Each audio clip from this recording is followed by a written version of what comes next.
We are not the creatures of circumstances, said a man who bears your name, for his first name is Israel. And Disraeli's name is simply of Israel, Benjamin Disraeli. And he said, man is not the creature of circumstances. Circumstances are the creatures of men. He knew how to create things, all in his imagination. So I said, you bear the name of Israel, but you don't apply the story of Israel. If you'd only apply it, because these things are taught us in Scripture. Scripture is not secular history. This is contemporary. It didn't happen thousands of years ago. The flood is on. And this is the flood. The whole vast world is inundated with facts, like this prominent paper. It's the evening paper, the Examiner. And they're proud of the fact they only print facts. They don't embellish it. No frills, only the facts. Therefore, buy the facts. Well, how can buy the facts? And they go all over the world to find frightening facts. I'm not denying that he didn't kill her. I'm not denying that he did not receive a sentence of X number of years. But when people ask anything of me, I'm not concerned about why it happened. What do you want? And I will simply apply my imagination lovingly on behalf of that request. I don't care what brought you to that state. I am here to simply get you out of the state. What do you want? All through the Bible, what do you want? He didn't condemn anyone. The woman taken in adultery, he didn't condemn. What do you want? Go and sin no more. He didn't call the act of adultery a sin. If she called it, or they called it a sin, all right, call it a sin. Therefore, don't repeat it if you call it a sin. But sin is simply knowing what to do and not doing it. That's sinning. So if I discover what to do, to penetrate a fact, to go beyond the fact, and create a condition for myself, and dwell in it, and think from it, instead of thinking of it. For the great fallacy of the world is perpetual construction, deferred occupancy. Create and create in my mind's eye all kinds of lovely things I would like to realize, but I never occupy them. I do not penetrate the state and go right into it and give it cubic reality. But I know, and you know, and it's not difficult to understand why. The sense of touch is something we believe in more profoundly than we do in, say, the sense of sight, or the sense of hearing, or the sense of smell. I stumbled upon this one day in a dream. In my dream, I came upon this huge big pillar, a pile driven into the ocean. And the bridge that it formerly supported was gone now. Only the piles remained. And I knew I was dreaming. And I figured to myself, if I held that pile and I could touch it, and if it seemed to me solidly real, what I'm going to do, I'm going to hold on to that pile. In the dream, I know it's a dream, but I'm going to hold that pile as solidly as I can and compel myself to awake holding the pile. Well, I did. I held the pile with all of my might. And I said, now, Neville, you know you're sleeping. You know that you're dreaming now. Awake. And I awoke in the water. I'm actually holding that pile, and I'm standing up in what formerly I knew to be a dream. It ceased to be a dream. It's real. I'm in a world just as real as this.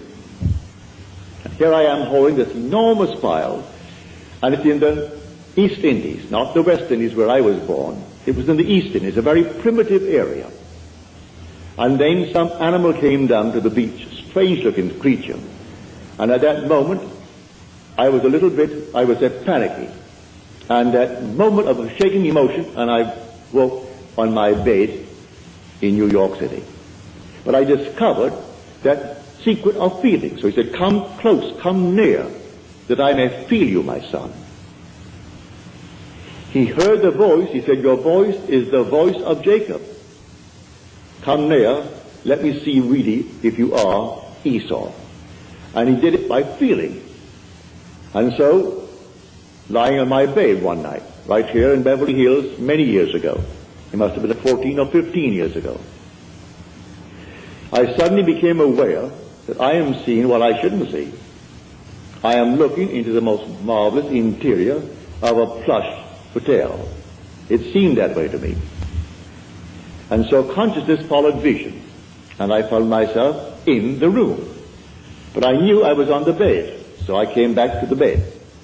I'm still seeing the interior of this room, and I went back into that room. I came back again. I must have done it 12 or 20 times. It was fun, going into the room, and the room was just like this, real. Then I came back to the bed. Now, I said, I am now going to explore. Regardless of consequences, I am going to explore. And so, I went into the room. It seemed like a room 30 by 20 from the bed. When I entered it, with the decision to explore, the room closed upon me and became a third of itself. Say it became 10 by 7. And I found it was a dressing room for a huge big suite. Beautifully done, but it wasn't yet occupied. It was there to be occupied, but the room at the moment, that is the suite, was not occupied. And I thought, well, now I'll go through the door. I didn't go through like some gossamer. I opened the door with my hand and I walked right through that door. I was solidly real to myself. Then I walked down the corridor. And the corridor that I walked down was intersected by the main corridor. And all the lights were on. And two ladies were coming down that corridor, the main one. But I knew this thing began as a dream. So I knew, well, all ends run true to origins. Therefore, if the origin is the dream, this is the dream. So I say to the ladies, ladies, this is the dream. This whole vast world is a dream. And then they were afraid of me. Who wouldn't be afraid of a man that suddenly appears on a place in your, I would say, walking, and tells you this whole vast world is a dream? You would think he's nuts, he's insane. And so they thought I was insane, and they got just as far as they could from me, and walked right next to the wall, duck style, one behind the other, and looking at me very suspiciously. Then I saw this object hanging from space, and it reminded me of a similar object I had seen in a friend's home in North Hollywood. So I say to them, look, see this? And I held it, and to my surprise, it isn't gossamer. This is not an after image. This is not a memory image. This is real. The thing is solid. Well, I held it, and by this time they were way down. They took one great look as they looked back at me, and then darted into the main room. And here I am standing alone, holding on to this thing. I said to myself, Neville, you know this is a dream. The origin is a dream, the end is a dream. Come on, wake up. I closed my eyes to the obvious, and I held this thing here, and I couldn't. I opened my eyes again. I'm still standing there. But how am I going to get back to my room in Beverly Hills? I didn't know what. There was no place I could go to take me back there. But I remembered, feeling is the secret. I'm holding this here now, and it's real. It's solid. I'm solid. They saw me. They heard my voice. And I walked on, and every step was solidly real as walking on here now. So I imagined that my head was on a pillow. When I could feel a pillow under my head while I'm standing, I suddenly felt myself in a horizontal position.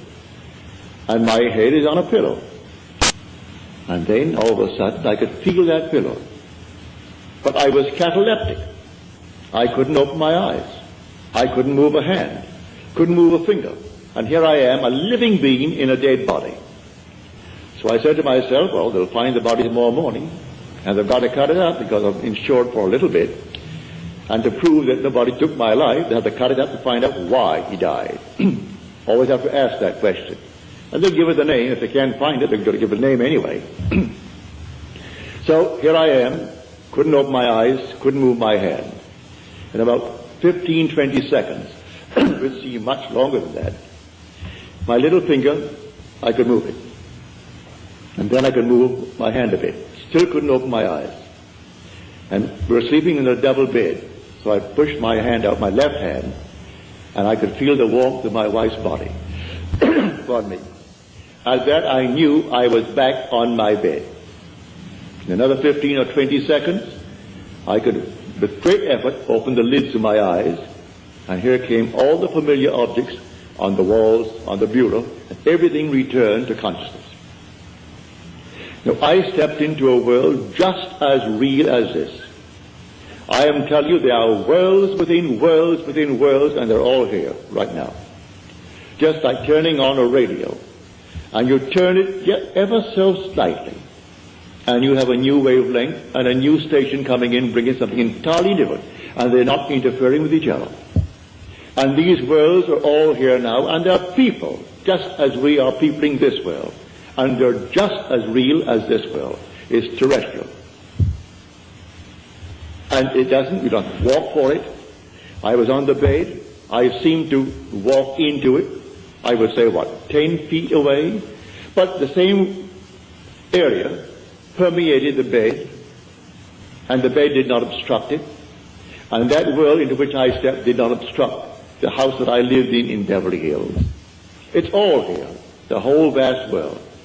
Worlds within worlds within worlds. So I tell you, facts are the flood. That's the deluge.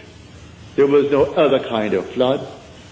We are actually inundated with the facts of life. And these facts, we change them every day. Today, this is the cause of so-and-so. Tomorrow, that's not so. It's another cause we found. And then the next day, another cause. But while we haven't found the next cause, we believe that to be the fact.